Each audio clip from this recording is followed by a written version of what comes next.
నమస్తే. మనం మేషరాశి ఫలితాలు చూద్దాం. మే మంత్ యొక్క రాశి ఫలాలు ఎలా ఉంటుందో. మే మంత్ కనుక చూసుకుంటే మనకి మే మంత్ ఈ మంత్ అంతా ఎక్కువగా మనకి చైత్ర వైశాఖ మాసంతో ఉంటుందన్నమాట. వైశాఖ మాసం అనగానే విష్ణుమూర్తికి అత్యంత ప్రీతికరమైన మాసము. ఈ రాశి ఫలాలు స్టార్ట్ అవటంతోనే మనకి అక్షయ తృతీయతో స్టార్ట్ అవుతూ ఉందన్నమాట. అక్షయ తృతీయ, ఆ తర్వాత ఇందులో ఇంకొక ముఖ్యమైన విశిష్టమైన రోజు అంటే బుద్ధ పూర్ణిమ కూడా ఉంది. ఈరోజు గురువులకు నమస్కరించిన, లేదంటే వందే కృష్ణం జగద్గురుం శ్రీకృష్ణుడికి సంబంధించిన పూజలు చేసినా కానీ చాలా విశేషంగా అందరికీ ఎంతో శుభం కలుగుతుంది. అంతేకాకుండా మనం గనక చూసుకుంటే ఈ వైశాఖ మాసంలో విష్ణుమూర్తికి ఎంతో ప్రీతిపరమైంది కాబట్టి ఉదక దానం చాలా పుణ్యం ఇస్తుంది అంటారు. అంటే మంచినీటిని దానంగా ఇస్తే ఎంతో బాగా పుణ్యం ఉంటుంది. ఏమంటారంటే విష్ణులోకం ప్రాప్తిస్తుంది అని శాస్త్రాలు చెప్తూ ఉన్నాయి. అది ఈ కాలమాన పరిస్థితులను అనుసరించి మీరు చక్కగా డైరెక్ట్గా మీరు ఉదకం అంటే మంచినీళ్ళు అనమాట. ఎక్కడన్నా వాటర్ బాటిల్స్ అవన్నీ ఒక కేసు లాగా మీ కార్లకు ఎక్కడన్నా పెట్టుకొని వేరే వాళ్ళకి అలా దానం ఇచ్చుకుంటూ పోయిన అవసరమైన వాళ్ళకి ఎంతో పుణ్యం వస్తుంది. సో ఈ యొక్క మంత్ విశిష్టతో పాటు మనకి మేషరాశి వాళ్ళకి ఇలాంటి మాసంలో ఎలా ఉందో మనం చూద్దాం. ఫస్ట్ మేషరాశిలో ఉన్న నక్షత్రాలు కనుక చూసుకుంటే మనం అశ్విని 1, 2, 3, 4 పాదాలు, భరణి 1, 2, 3, 4 పాదాలు, కృతిక ఫస్ట్ పాదం అంతా మనకి మేషరాశిలో ఉంటాయి. పేరు బలం ప్రకారంగా మనం చూసుకుంటే చూ, చే, చో, లా, లీ, లు, లా, ఆ అన్న అక్షరాలు కూడాను మనకి ఈ మేషరాశిలో ఉంటాయి అన్నమాట. మనం కనుక గ్రహస్థితిని ఫస్ట్ మనం కన్సిడరేషన్ చేస్తే సూర్యుని యొక్క సంచారం వృషభంలో మే 15 నుండి ఉంటుంది. చాలా ముఖ్యమైనది. మనకి చాలా చేంజెస్ ఈ మంత్లో చేయబోయే గ్రహం ఏంటంటే సూర్యగ్రహం. దానితో పాటు మనకి బుధ సంచారం మేషంలో, శుక్రుని యొక్క సంచారం మీనంలో, కుజుడు కర్కాటక రాశిలో ఉన్నారనమాట.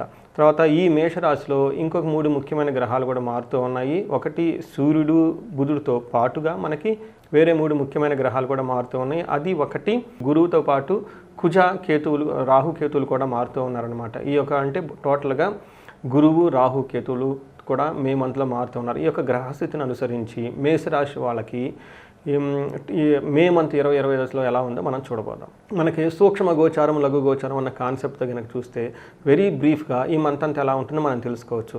ఈ గ్రహస్థితి ప్రకారం సూర్యుని వల్ల ధనం వచ్చే అవకాశం ఎక్కువగా ఉంటుంది. శత్రువుల మీద మీరు కూర్చొని రిపప్రియం అంటారు. శత్రువులతో చక్కగా మీరు ఒక మంచి ఏమంటారంటే వాళ్ళతో కలిసి కూర్చొని మాట్లాడితే సమస్యలన్నీ పరిష్కారమయ్యే అవకాశం ఎక్కువగా ఉంటుంది. అర్ధక్షయం, మీకు బుధుని వల్ల ధనంకి నష్టం వచ్చే అవకాశం కూడా ఎక్కువగా ఉంటుంది. అంతేకాకుండా మీకు ధనం కూడా వచ్చే అవకాశం ఎక్కువగా ఉంది. ఈ యొక్క మనం ఇప్పుడు దాకా మనం సూక్ష్మ గోచారం, లఘు గోచారం ప్రకారం చూసుకుని ఇప్పుడు మనం డీటెయిల్డ్ గనక గ్రహస్థితి ప్రకారం చూసుకుంటే మన మహర్షులు ఏం చెప్పారంటే సూర్యుడు 2వ ఇంట్లో ఉంటే ఏమవుతుందంటే హీనత్వం, దుష్ట సంసర్గో, మనస్తాప, శిరోవేద, నిష్ఫలం కృషి వాణిజ్యం, విత్తరాశి గతౌ రవో అని చెప్తారు. అది విత్తరాశి అంటే 2వ స్థానంలో, అంటే మీ యొక్క రాశి నుంచి 2వ ప్లేస్లో సూర్యుడు ఉంటే ఏమవుతుంది అంటే హీనత్వం అంటే నీచబుద్ధి కలిగి ఉండటం, తర్వాత దుష్ట సంసర్గో, దుష్టులతో సవాసం చేయటము, మనస్తాప అంటే మనసులో ఏదో ఒక శంకంగా ఉండటం, డౌట్ఫుల్గా మీకు బాధిస్తూ ఉంటుంది. అంతేకాకుండా శిరోవేద, విపరీతంగా తలపోటు వచ్చే అవకాశం కూడా ఎక్కువగా ఉంటుంది. వ్యధా నిష్ఫలం కృషి, మీరు గనక హార్డ్ వర్క్ చేస్తే దాని యొక్క రిజల్ట్ రాకుండా మీరు దాంట్లో ఇబ్బంది పడే అవకాశం ఎక్కువగా ఉంటుంది. విత్తరాశిగతో, వ్యాపారం మీకు ఈ ధనానికి సంబంధించిన విషయాల్లో ఇబ్బంది పడుతూ ఉంటారు అని చెప్పేసి మనకి సూర్యుడు 2వ ఇంట్లో ఉంటే జరుగుతుందని మన మహర్షులు మన జ్యోతిష శాస్త్రంలో వివరించారు. అంతేకాకుండా 8వ ఇంట్లో కూడా దృష్టి ఉండటంతో గొడవలు అయ్యే అవకాశం ఎక్కువగా ఉంటుంది. ఏదైనా కనుక హెల్త్ కాంప్లికేషన్స్ కూడా మిమ్మల్ని ఇబ్బంది పెట్టే అవకాశం ఎక్కువగా ఉంది. తర్వాత మనకి ఇప్పటిదాకా మనం సూర్యుడి గురించి చెప్పుకున్నాం. ఇప్పుడు మనకి కుజుడి గురించి చెప్పుకుంటే కుజుడు వీళ్ళకి మిక్స్డ్ రిజల్ట్ ఇస్తున్నారు అని చెప్పుకోవాలి. కుజుడు మీకు చూస్తే వీళ్ళకి 4వ ఇంట్లో ఉండటం వల్ల ఏమవుతుంది అంటే బంధువుల వల్ల చిరాకులు, మిత్రద్రోహము, స్థానభ్రంశము ఇవి జరిగే అవకాశం ఎక్కువగా ఉంటుంది. అంతేకాకుండా వీళ్ళకి 7th హౌస్లో ఉండటంతో సోదరులతో వివాదం వచ్చే అవకాశం ఎక్కువగా ఉంది. దీనితో పాటు 11th హౌస్లో దృష్టి ఉండటంతో ధనలాభము, అనుకున్న పనులని అనుకున్న విధంగా చేసుకోవటము, ఆర్థిక వృద్ధి, తర్వాత భూలాభము, భూమికి సంబంధించిన వ్యవహారాలు ఏమైనా గనక ఉన్నా, బంగారం కొనుక్కోవాలన్నా, వస్తువులు ఏదైనా కొనుక్కోవాలన్నా కానీ వీటి ద్వారా మీకు ఎంతో కలిసి వచ్చే అవకాశం ఎక్కువగా ఉంటుంది. తర్వాత మనకి శుక్రుడు వీళ్ళకి కొంచెం అనుకూలంగా లేరు. మనం ఇప్పటిదాకా కనుక చూసుకుంటే సూర్యుడు మిక్స్డ్గా ఉన్నారు, కుజుడు కూడాను అంత అనుకూలంగా లేరు. శుక్రుడు కనుక చూసుకుంటే శుక్రుడు కూడా వీళ్ళకి అంత అనుకూలంగా లేరని మనం చెప్పుకోవాలి. ఏ ప్రకారంగా అంటే 12th హౌస్లో శుక్రుడు ఉండటం వల్ల శస్త్రపీడం చోరబాధ చ అతిక్లేశో మహద్భయం కృషిరవ్యాధి సర్వవిఘ్నం శాత్ ద్వాదశ స్థానగ భృగో అని చెప్తారు. శుక్రుడు కనుక 12లో ఉంటే ఏమవుతుంది అంటే వీళ్ళకి ఆయుధ పీడం, చోర భయం, దొంగతనాలు జరిగే అవకాశం ఎక్కువగా ఉంటుంది. కష్టాలు, భయము, వ్యవసాయం ఇట్లాంటి పనులు కనుక చేస్తే అందులో విఘ్నాలు కలిగే అవకాశం ఎక్కువగా ఉంటుంది అని చెప్తారు. అంతేకాకుండా వీళ్ళకి మనకి గుప్త రోగాలు అంటారు, ఇలాంటి రోగాలతో కొంచెం బాధపడే అవకాశం ఎక్కువగా ఉంటుంది. ఇది మనకి గ్రహస్థితిని బట్టి మేజర్గా ఉన్న 3 గ్రహాలను బట్టి మేషరాశి వాళ్ళకి ఎలా ఉంటుందో మనం తెలుసుకున్నాం. ఇప్పుడు నక్షత్రం ప్రకారం కనుక మనం చూసుకుంటే ఇందులో 3 నక్షత్రాలు ఉంటాయి, అశ్విని, భరణి, కృతిక. ఇందులో అశ్విని నక్షత్రం వాళ్ళు కనుక మనం చూసుకుంటే వీళ్ళకి 3 విషయాల్లో చాలా పాజిటివ్గా ఉంటుంది, 3 విషయాల్లో చాలా ఛాలెంజింగ్గా కూడా ఉంటుందన్నమాట. ఫస్ట్ ఎక్కడ వీళ్ళకి పాజిటివ్గా అనుకూలంగా ఉంటుందంటే సౌఖ్యంగా ఉంటారు, సంపద ప్రకారం బాగుంటుంది, ధన ప్రభావం బాగుంటుంది, విజయం ఉంటుంది, ఐశ్వర్యము ఉంటుంది. తర్వాత మనకి ఛాలెంజెస్ ఎక్కడ ఉన్నాయంటే కనుక చూసుకుంటే వీళ్ళకి కలహము, తర్వాత నాశనము, ఈ 2 ఎక్కువగా చూపిస్తూ ఉన్నాయి కాబట్టి గొడవలయ్యే అవకాశం ఎక్కువగా ఉంటుంది.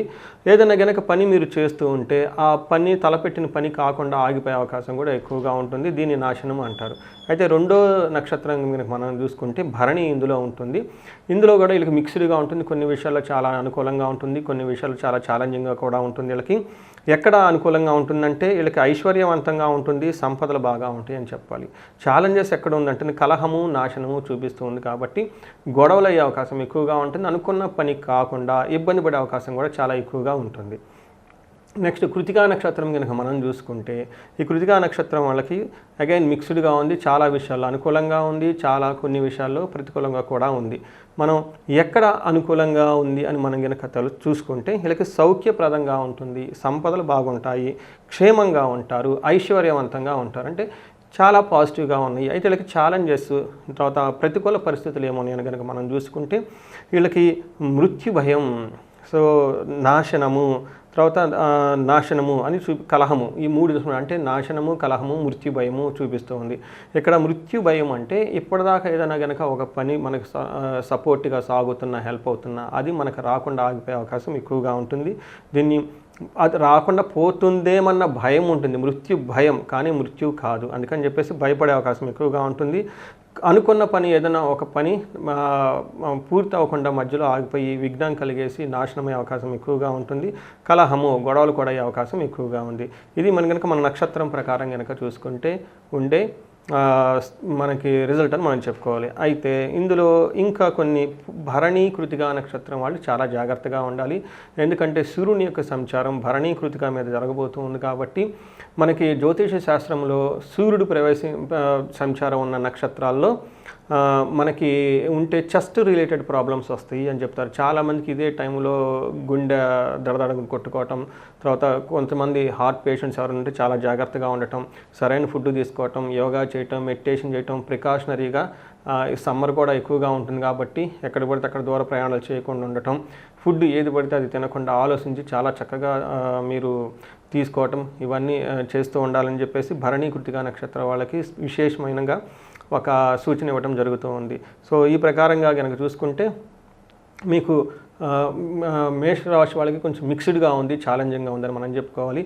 పరిహారాలు కనుక మనం చూసుకుంటే ముఖ్యంగా వీళ్ళకి ఐశ్వర్యవంతంగా ఉంది కాబట్టి ధన ప్రవాహం చాలా చక్కగా ఉంది. ఎవరికైనా ధనాన్ని కనుక బాగా ఇబ్బంది పడుతూ ఉంటే మీకున్న సమస్యను బట్టి కనకదార స్తోత్రం చదవటం, స్త్రీ సూక్తంని అది వేద మంత్రం కాబట్టి దాన్ని చదువుకోవటం, ఇంకా బాగా సీరియస్గా కనుక ధన ప్రవాహం ఇబ్బందులు పడుతూ ఉంటే మీ యొక్క సమస్యను పెద్ద దాన్ని బట్టి అయితే మీరు కుబేర పాశుపత అభిషేకం చేయించుకోవటం, స్త్రీ సూక్తంతో సంపుటీకరణ చేసిన మహాలక్ష్మి విశేష హోమం కనుక చేయించుకుంటే ధన ప్రవాహం చాలా చక్కగా ఉంటుంది.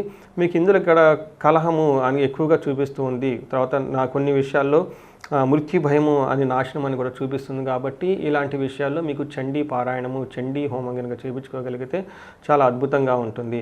తర్వాత గొడవలు రాకుండా గొడవల్లో మీకు విజయం రావడానికి మన్యు పాశుపత అభిషేకం చేయించుకున్నా కానీ చాలా చక్కగా ఉంటుంది. సో మీకున్న సమస్య యొక్క తీవ్రతను బట్టి, మీకున్న అవకాశాన్ని బట్టి ఈ హోమాలు, యజ్ఞాలు ఇవన్నీ చేయించుకుంటే విశేషంగా లాభిస్తారని చెప్పేసి నేను కోరుకుంటున్నాను. నమస్తే.